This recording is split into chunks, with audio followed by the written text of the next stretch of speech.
Every human art had various paths of development, and every art has a period where there was a crisis or a massive rise and popularization. We saw that in movies or music, that whole media or some parts became a trend. They changed the formula rules and set a new standards. Video games also had this period when from a small niche it gained a massive influence and became a part of society and technology. This episode will serve as an introduction into period of gaming called Golden Age, which I will cover in following videos. So let's dive into it and talk about what is a Golden Age. In second half of 1970s, situation on technological level has been changed, thanks to wider accessibility of hardware in general and growing interest into new options which arcades and consoles provide. But there was reason why suddenly this accessibility has been available. Before the golden age of video games started, still despite the options, many tools were expensive. If someone find a way how to create games in a reasonable price, vast majority simply recreate and clone the path.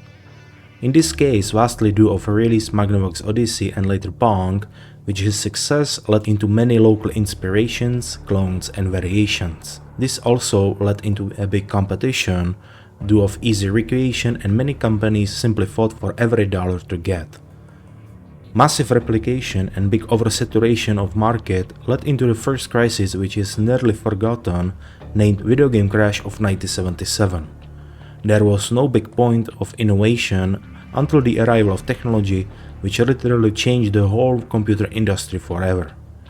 In middle of 1970s, microprocessors started to shift whole industries with their capabilities.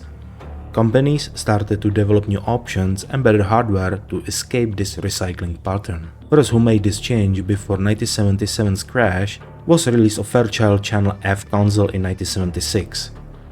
It was the first console using CPU-based system, pause button allowance, and introduced the cartridge-based game code storage format.